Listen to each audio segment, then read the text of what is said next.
بسم الله الرحمن الرحيم عن ابن عمر رضي الله تعالى عنهما قال قال رسول الله صلى الله تعالى عليه وسلم إن الله جعل الحق على لسان عمر وقلبه رواہ الترمذی۔ نبی کریم صلی اللہ علیہ وسلم نے ارشاد فرمایا، اللہ تعالیٰ نے عمر کی زبان و دل پر حق کو جاری فرما دیا ہے۔ دوستو، جیسا کہ ہم کل کے درس میں پڑھ چکے کہ سیدنا عمر رضی اللہ تعالیٰ عنہ کی شخصیت وہ الہامی شخصیت ہے، اسی لیے نبی کریم صلی اللہ علیہ وسلم نے فرمایا کہ اللہ نے عمر کی زبان پر بھی حق کو جاری کر دیا، یعنی عمر جو بولتا ہے وہ بھی حق ہے، اور دل پر بھی حق کو جاری کر دیا کہ عمر جو سوچتا ہے وہ بھی حق ہے۔ اسی لیے نبی کریم صلی اللہ علیہ وسلم کے مبارک زمانے میں بھی اور آپ کے زمانہ کے بعد بھی حضرت عمر رضی اللہ تعالیٰ عنہ نے جو فیصلے کیے، جو باتیں کی، وہ تمام کے تمام مسائل میں وہ سند ہیں، چونکہ نبی کریم صلی اللہ علیہ وسلم نے فرما دیا ہے کہ عمر جو بولے گا وہ بھی حق ہوگا، عمر جو سوچے گا وہ بھی حق ہوگا۔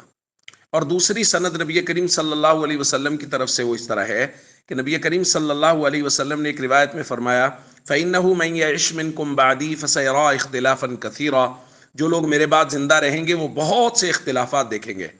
پھر فرمایا فَعَلَيْكُمْ بِسُنَّتِي وَسُنَّتِ الْخُلَفَاءِ الرَّاشِدِينَ الْمَهْدِيِّينَ، جب اختلافات کا زمانہ دیکھو پھر میرے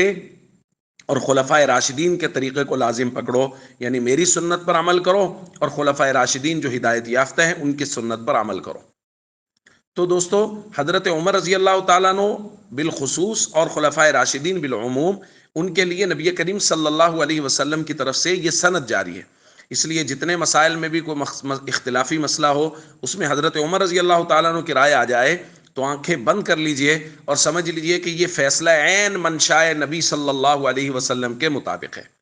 تو جب حضرت عمر رضی اللہ تعالیٰ عنہ کی بات ماننا انتہائی ضروری ہے اور ان کی بات حق ہے، تو جو لوگ حضرت عمر رضی اللہ تعالیٰ عنہ کی شخصیت کو ہی نہیں مان رہے، ایسے بھی بدبخت ہمارے معاشرے میں موجود ہیں جو حضرت عمر رضی اللہ تعالیٰ عنہ کی شخصیت پر طرح طرح کے اعتراضات کرتے ہیں، تو ان لوگوں کا تو دین اسلام کے ساتھ دور دور کا کوئی تعلق ہی نہیں ہے۔ اس لیے ہم سب کو چاہیے بہت زیادہ محبت کریں صحابہ اور اہل بیت سے، اور ہمیشہ ان کے کیے ہوئے فیصلوں پر دل و جان سے یقین رکھیں۔ السلام علیکم ورحمۃ اللہ وبرکاتہ۔